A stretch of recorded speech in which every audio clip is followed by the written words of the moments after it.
संसद का मॉनसून सत्र आज अंतिम दिन के साथ पूरी तरह हंगामे की भेंट चढ़ गया। कुछ कामकाज तो निपटाए गए, मगर तरीके से नहीं, क्योंकि ज्यादातर विधेयक बिना चर्चा के पारित हुए और वो भी बहुत सीमित संख्या में। इन सब के बीच नेताओं का इंटरेस्ट विधेयकों पे कम, अपनी राजनीति चमकाने पर ज्यादा फोकस नजर आया।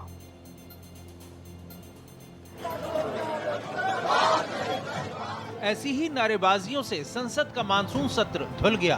अंतिम दिन भी सियासी लाग लपेट में लिपटी राजनीतिक पार्टियों ने अपनी पॉलिटिक्स की चिंता जरूर की, उसे परवान चढ़ाने की कवायद में एक दूसरे से भिड़े।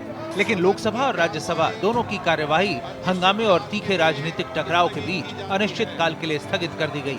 इसकी झलक तभी मिल गई थी जब मल्लिकार्जुन खड़गे के नेतृत्व में प्रियंका गांधी और सुप्रिया सुले समेत कई विपक्षी सांसदों ने प्रदर्शन किया। फिर पवन खेड़ा के साथ विपक्षी सांसद संसद के बाहर बंदर का खिलौना लेकर पहुंचे और सरकार के खिलाफ प्रदर्शन किया, जबकि सत्ताधारी दल ने भी विपक्ष के खिलाफ विरोध जताया। इस दौरान संसद परिसर में सत्ता पक्ष और विपक्ष के सांसद आमने सामने आ गए। दोनों तरफ से शक्ति प्रदर्शन पर जोर दिख रहा था। लोकसभा की कार्यवाही बमुश्किल 4 मिनट चली। पीएम मोदी और गृह मंत्री अमित शाह, पूरी कैबिनेट और विपक्ष के नेता राहुल गांधी की मौजूदगी में राष्ट्रगीत वंदे मातरम का गायन हुआ, जिसके तुरंत बाद अध्यक्ष ओम बिरला ने सदन को अनिश्चित काल के लिए स्थगित कर दिया।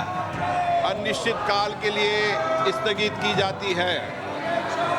हंगामे के बीच राज्यसभा करीब 1 घंटे चली। इस दौरान शोर शराबे के बीच ध्वनि मत से खान और खनिज विकास और विनियमन संशोधन विधेयक 2026 पास किया गया। इसके बाद हंगामा के चलते राज्यसभा अनिश्चितकाल के लिए स्थगित कर दी गई। माननीय स्पीकर साहब ने कहा आप बहस कराइए, तो उनके 2 शब्द विच आर फुलिश, मूर्खतापूर्ण कमेंट है, मैं उसको कोट करना चाहता हूं। अगर उन्होंने गोली चलाने का आदेश दिया है तो त्यागपत्र दें, और नहीं दिया है तो अयोग्य नालायक मंत्री हैं तब त्यागपत्र दें। क्या राहुल गांधी, गवर्नेंस की आपको बेसिक समझदारी नहीं है क्या? कभी गृह मंत्री के आदेश से गोली चलती है क्या? क्या मतलब है इसका? इसका एक नॉर्म है, इसका एक प्रोटोकॉल है। तो आने को तैयारी नहीं ना, जब खुद ही प्राइम मिनिस्टर कदम नहीं रख रहे, होम मिनिस्टर कदम नहीं रख रहे, और मैं अंदर था, मैं सुन रहा था। सुनने के लिए तुम्हारे रूम में बैठ के सुनने के लिए आते हो? अरे या हाउस में बैठ के सुनो। उसके बाद ये सब ऐसे हैं कि they want to destroy democracy, and वो ये चाहते हैं कि पार्लियामेंट हमारे सामने कुछ नहीं, सब कुछ हम हैं। ये उनकी आदत है और ये इनका ईगो जनता तोड़ेगी। संसद के मानसून सत्र की कार्यवाही में परफॉर्मेंस की बात करें तो हंगामे के कारण लोकसभा में केवल 19% और राज्यसभा में 39% ही कामकाज हो सका। लोकसभा कुल 15 घंटे और राज्यसभा करीब 24 घंटे चल सकी। पारित हुए कुल 12 विधेयकों में से केवल एक एंटी पेपर लीक बिल पर ही विस्तृत और सार्थक चर्चा हो सकी, जबकि बाकी विधेयक विपक्ष के हंगामे और वॉकआउट के बीच बिना किसी खास बहस के पास करा लिए गए। मानसून सत्र में लोकसभा और राज्यसभा से कुल 12 महत्वपूर्ण विधेयक पास हुए, जिनमें से 11 विधेयक दोनों सदनों की तरफ से पूरी तरह पारित किए गए, जबकि एक विधेयक भारतीय सांख्यिकी संस्थान विधेयक 2026 लंबित रहा, जबकि सत्र के अंतिम दिनों तक 19 विधेयकों के पास होने का अनुमान लगाया जा रहा था।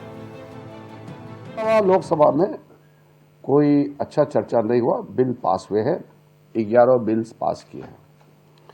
इसलिए मैंने कहा टोटल 12 बिल्स पास किए हैं इन टोटल, और चर्चा की दृष्टि से हम खुश नहीं है क्योंकि अपोजिशन ने ठीक से चर्चा करने नहीं दिया, विशेष करके लोकसभा में, जो कि बिजनेस अच्छा हुआ है। एक जो हमारा नोटिस में आया है, पार्लियामेंट्री एक्सपीरियंस जो मैंने देखा है, ये पहली बार है जहां अपोजिशन डिस्कशन से भाग रहे थे।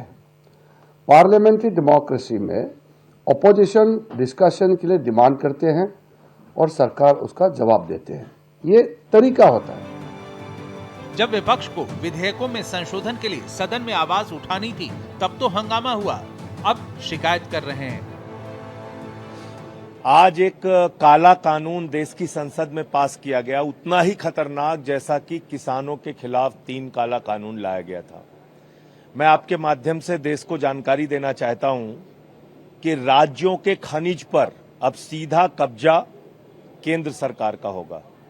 राज्यों को किसी भी प्रकार का कोई टैक्स लेने का अधिकार माइनिंग पर नहीं होगा, मिनरल्स पर नहीं होगा। ये साफ तौर पर आज के बिल में लिखा गया है और ये फैसला सुप्रीम कोर्ट के निर्णय के भी खिलाफ है।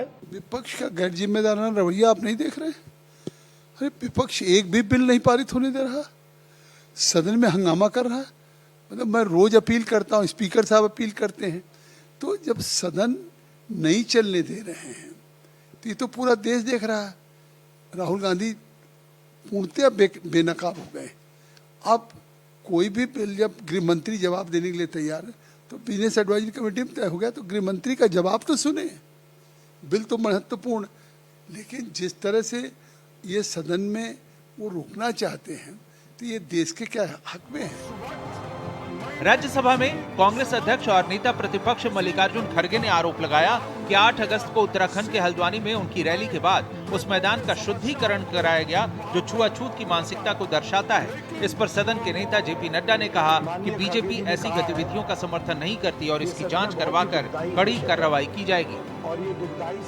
उस वक्त मैंने किसी समाज का, किसी धर्म का नाम नहीं लिया, सिर्फ मैं लोगों के समस्याओं को वहां पर बताया। लेकिन मेरे स्पीच होने के बाद कल वो लोग, बीजेपी के लोग सब मिलके हवन करके उस स्टेज का शुद्धिकरण करने का काम किए।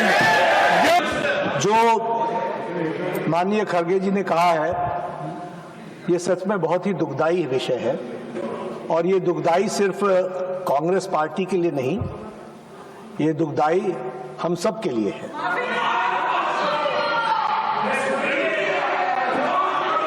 बीजेपी, क्योंकि खड़गे साहब ने कहा कि बीजेपी के लोग थे, मैं स्पष्ट करना चाहता हूं, यहां राष्ट्रीय अध्यक्ष जी भी बैठे हैं और मैं भी पूर्व राष्ट्रीय अध्यक्ष रहा हूं। BJP does not subscribe to such activities, never. मतलब साफ है, मानसून सत्र की समाप्ति तक विधेयकों पर कम और अपनी सियासत को सूट करने वाले मुद्दों पर नेता ज्यादा मुखर रहे। दिल्ली से संवाददाता कोमल शर्मा के साथ ब्यूरो रिपोर्ट, भारत एक्सप्रेस।